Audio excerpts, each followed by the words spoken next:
when Herodotus made his statement then, a statement that had been validated by others and before the Common Era, like Eusebius and others who made the chronological list for the so-called Greek philosophers, along with men who were much later. Again, I go back to Josephus, one of the earliest of the Christian writers. They are all to identify as such. Let us take another more recent example as a means of validating what I have stated. We have been reading all through the church history about Christianity and everything pertaining to Christianity. We have listened to and saw young brothers and sisters being baptized or christened or whatever name is it, with the name of Monica, with the name of Augustine, the name of Tertullian, the name of Cyprian. We have also heard young brothers and sisters given names like Nymphano, Felicita, and all that. And we sat there and don't consider at any time that when they get ready to christen this little child or baptize it or whatever process you want to call it, that it is a black child that we were reading about. When we read of Augustine,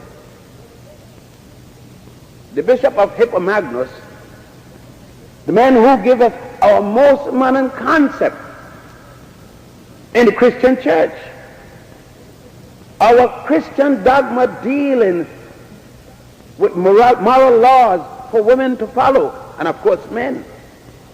We're talking about Augustine. And yet, how many of us understand that we are talking about an African man looking like any brother in here who was setting down the laws of Christianity?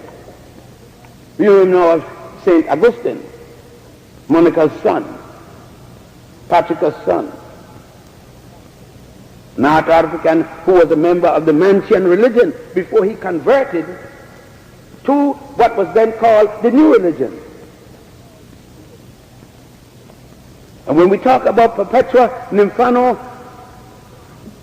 and others, we're talking about the first people, women, to die in the name of Jesus. 3 North African women.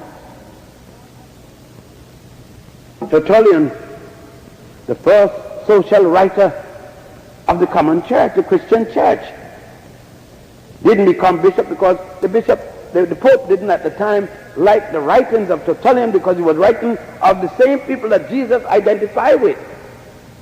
The Pope at that time wanted him to write about higher class Christians, but he dedicated himself to the writing of the people, the masses of the people at the time. Quite different to Augustine, of course. Augustine had become, and from background and everything like that, much more sophisticated in spite of the fact that his young life was with prostitutes and whatnot.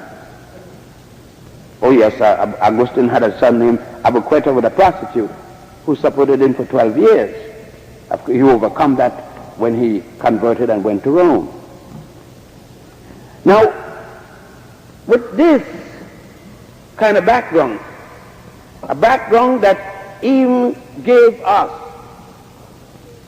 Africans, a foothold into the Roman Church, out of which the Protestant movement came with Martin Luther, of course, the Edict of Worms. This background we don't even get in Sunday school. We may get the name of Augustine or the name of Tertullian or something like that, Perpetua and Nymphano, but no identification to let us know that these were African. So the pictures in the book, in the picture book, made in whatever the publishing company is, continue to be an image which was not, in fact, the truth. Put me in mind of George Washington and Sam Francis.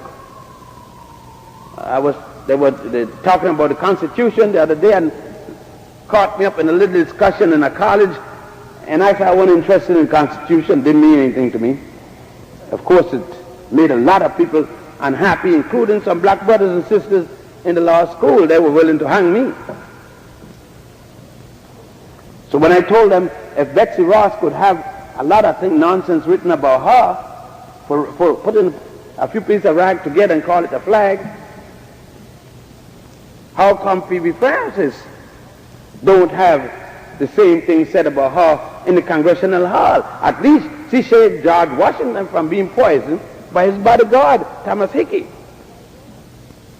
And one of the colored law students got up and said to me, "Show me where you see that." I said, I don't have the book here, but maybe you have a copy of Rogers' book. That was the nearest thing to that. Or a copy of the Congressional record that show where Phoebe Francis was given a little citation for having saved George Washington from being poisoned. Now, Phoebe made a mistake. Now, don't. I'm not bragging about it, because Phoebe should let the guy get me poisoned. I mean, after all, he was a slaveholder. If you were against the Pharaoh for the thing the Pharaoh had done, which would be the same thing that honest George had done, you would say, "Phoebe, go on, man. Don't tell it. Let them get poisoned." Law of retribution. But even there, we could not find it. So, well, as we look around then, in the last place we'd expect to find exclusion of the African personality.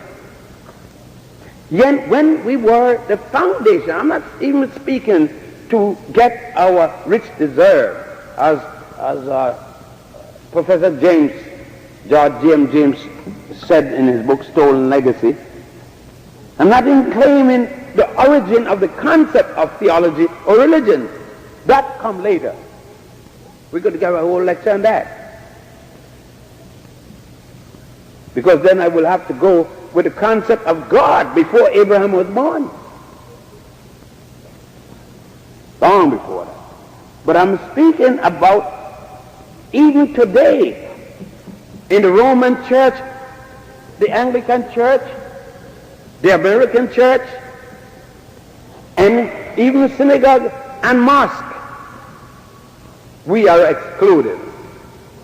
In the mosque we are excluded the role of Muhammad, the prophet of Islam.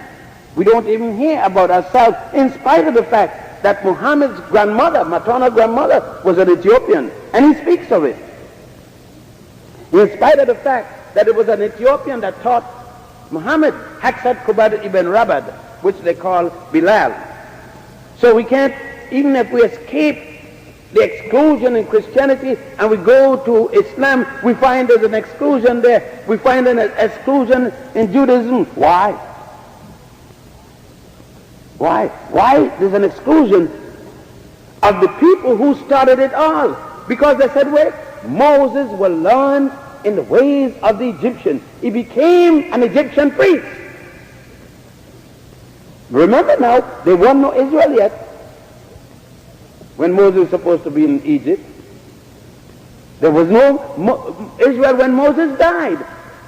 There was no Israel when Moses' sister Miriam died, when his brother Aaron died. That's going to come long after, with the tumbling of the walls according to Jericho. It's going to come then. Yet the Africans are performing. Where do these concepts come from? Those of you who have been to Egypt.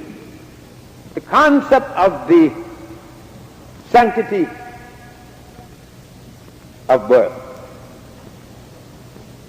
spiritual birth even in consideration. The concept of the admonitions, the 42 that is stated, out of which the concept of the creation of the commandments comes. So we're not going to deal with that, because that is long before, predated Abraham by hundreds, thousands of years. But the most recent ones, the ones that we live with today, looking at how things are practiced, we are still looking in our respective religious institutions. We are still being happy when one of us have been made a bishop or a canon or something else, or moved to another level. We are still happy when the Mormons give us a chance now that since Jesus came back the other day and spoke with the Mormon headquarters, we can now preach. Of course, we got a little room, we wait.